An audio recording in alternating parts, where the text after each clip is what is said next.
Welcome back to my channel, guys. In today's video, I'm going to be reviewing the Faber-Castell Gelatos. So yeah, let's just see how this goes. This first color that I'm showing you is in the color Snow Cone. It's sort of this light to medium tone blue ombre shade.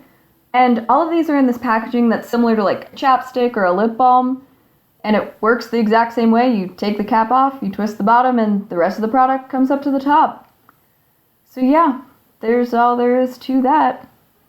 While I'm doing some swatches of the colors that I have, I'm just going to read what Faber-Castell has to say about their product. Gelatos colors are unlike any other product on the market today. This dynamic water-soluble medium is a compact, odorless, and acid-free pigment stick that glides on creamy smooth for vibrant color and coverage. They blend easily with or without water and work well on virtually any porous surface.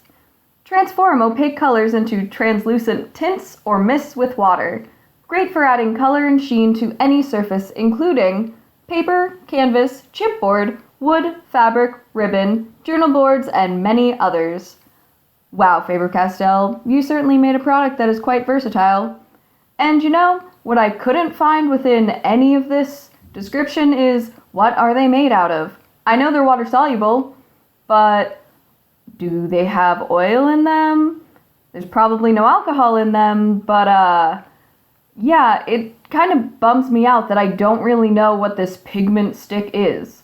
I know it's acid-free and odorless, but I don't know what the product is, and sure, if there's nothing like it on the market today, I'm not saying Faber-Castell has to give out their secrets or anything, but I would just like to know what kind of product I'm using. And honestly, it's because I ended up really liking these. In fact, I like these so much that after I made this review video, which I recorded kind of an embarrassingly long time ago, I went back to the store and picked up a few more colors. Yeah, if you saw my most recent prompt video, you'll actually see me using quite a few of these colors in this video and a few of the newer ones I picked out in that prompt. So yeah, if you want to see these colors in a bit more action for an illustration, go ahead and check that out. I'll link it at the end below. But in end below and the end card after the video. Man, words are hard, guys. So back to how these products work, at least. I looked at a few different videos and saw how other people use them. So I'm trying a few of the different techniques that I saw. The first one that I'm trying out is just blending it with my finger, which isn't exactly something I like to do because I like art, but I just don't like being messy. It's just who I am, and it's also why in the background of this video, there's this board or mat thing that I put down because I was sick of having to clean off my desk every single time I did anything. And, well, I've since stopped using the board because it just sort of made my paper slide around more than I wanted it to, so I'm back to cleaning my desk. Oh well. But, yeah, I kind of like how this technique worked out with just blending with my finger. It seemed to make the colors go together smoothly, and that's why I wonder if there's oil within these pigment sticks, because I feel like the oil on my hands sort of help the colors blend a little bit easier, or more easily, I guess. But yeah, then I tried the next technique that I found, and that was blending them not with my fingers, but with a paper towel. And it worked, but it just didn't seem to be quite as smooth as when I was blending with my fingers, and that kind of bummed me out because, you know, I thought this would be a technique I could use, so I didn't have to get my hands all dirty if I didn't want to, but it just didn't work quite as smoothly.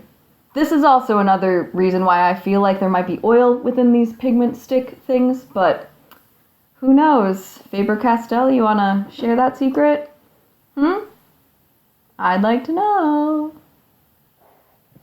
Alright, this next color that I'm using, this happens to be a metallic? Why can't I talk? This happens to be a metallic color of theirs. It's like metallic mint. And yeah, it definitely has sort of a sheen or shimmer to it.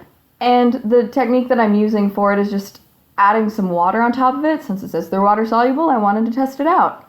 So I just had an old brush and used some water with, and painted it like it was watercolor. And yeah, it worked pretty well. I also just had a wet brush and then went right onto the pigment stick to pick up the color, sort of like it was a watercolor pan, and then painted with that. It also works, but as I've since tried out in, again, my most recent prompt video, selfless plug, but relevant information for this review, whenever you're painting directly onto the stick, to use it like a watercolor pen and then onto your paper, you have to do it a lot to get enough pigment down so you get enough color onto your paper. If you go right on with the pigment stick first and then add water, you get a lot more color. So I don't know if it's because you can put more color down and then the water sort of helps disperse it amongst the paper, or if, I don't know, I feel like whenever you add water directly to the stick, it already dilutes the pigment so much that when you put it onto the paper, you just don't get enough pigment. But yeah, I know the swatches on camera look pretty much the same, but in using it in a recent prompt, I much prefer putting the color down first and then adding water. So that's what I'd suggest if you want to try out that technique. You can try them out for yourself too, see what works better for you. I also tried just blending in two colors together, and yeah, I used blues that were so similar that it's kind of hard to tell if they actually blended. But they did. It's just hard to tell. And the paper that I'm using to swatch all these things out on, it's not the best quality. It likes to pill up, so if you see the paper pilling at all or things look a little bit blotchy, don't blame the gelatos, blame the paper, because it was cheap and, well, it's what I have to use, so I'm gonna use it. At least until it's all gone, then I'm never buying it again. Yeah, paper. I'm not a fan of yours. But yeah, I just used the rest of the colors that I had, and really it's because I didn't want them to feel left out of this testing out part of the video. And I'm just blending them together with water to see what blends and what doesn't. And honestly, I was having so much fun just playing around with these with water, because it's almost like you play with them like crayons, and you add water, and then they blend together like watercolors, and just made me feel like I'm a competent artist of sorts. So I was a pretty big fan of just playing around with these. And I know this splotch doesn't really look like anything, but it was a lot of fun to make, so if nothing else, I really enjoyed this part of this test of the video. The final test that I'm doing, I'm just putting down some water onto this paper, this sad, unfortunate pilling watercolor paper. And since the paper's wet first, I'm going to put the sticks on top of it second. I did notice with this, the pigment doesn't quite come off as strong as if I had put the pigment down first and put water on top of it after, but it also helped the colors blend together a little bit more smoothly than had I not put water down first. So there's some pros and cons to either method, but I think it's just you gotta figure out what works for you and your technique and style. So yeah, that's just some of the tests that I have done, and now that I've tested out the different things that I like to do with these, different techniques that I like to use, yeah, I'm gonna actually make something with them. And of course, the idea that I had in mind had to include a rainbow. There's something about my style, I just really like rainbows, and then adding white and black to complement it. I don't know why, I just do, so that's what I did. So I'm just swatching these colors down on this paper, and again, it is that unfortunate watercolor paper, but it's what I have, so it's what I'm using.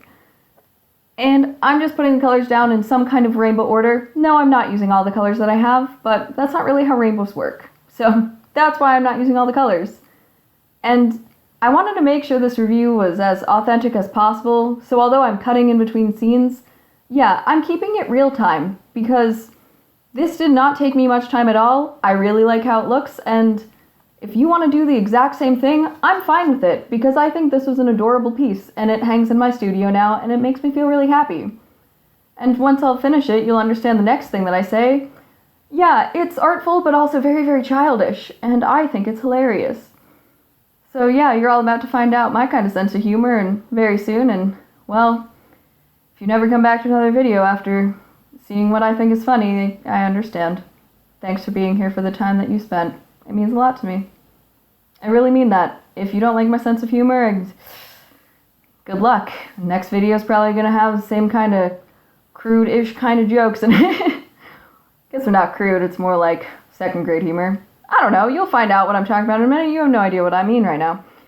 So yeah, once I swapped why do I keep saying that? Once I swatched all these colors down, I just went over them with water. And I like to start with the lightest color because it just seems to work the best for me, or at least in my background experience. I just prefer to start with the lightest color when blending rainbows together. So I almost always start with yellow in the middle. And I'm so happy that yellow happens to be in the middle because I just do one side, then I do the other, then I can blend them together as I need to. So these colors seem to blend really well together, especially with water. I kind of wish that I had tried this, but I wanted to blend them with my fingers first and then add water on top to see if they would blend even more. I assumed they would, but I didn't try it, so if you have, please let me know in the comments below if that technique works, or if you like it, or if it doesn't work, also let me know, because I'm very interested. Also, if you've used this product before, leave that in the comments below too, and let me know your thoughts on it. I happen to really like these. Like I said, I got a few more colors. Yeah, but I don't know. If you like to use these or don't like to use these, let me know. If you have any more techniques or suggestions on how I should be using these, also let me know. And yeah, if you recommend any kind of watercolor paper, please tell me, because I need some help in that area. My watercolor paper is suffering so much. Yes, and to the crude humor part of this, I made sure this was all dry before putting anything down. But I'm just using another Faber-Castell product. It's one of their flexible brush pens. And I'm just drawing out a little saying on here because I was feeling like doing some sort of hand lettering calligraphy kind of work. I just thought it would be cute, and I've just been feeling that style lately. And my entire background on hand lettering, well, it's pretty much from 3rd grade when I learned cursive for the first time. You know when I use cursive in my actual life? Only when I sign my name, and even then, you can't read my signature, so don't really know why I learned it, but apparently it stuck with me because I can still use it for the most part. And yeah, I'm sure you can already tell what this says. This lovely piece that I've made says, I arted. Excuse me.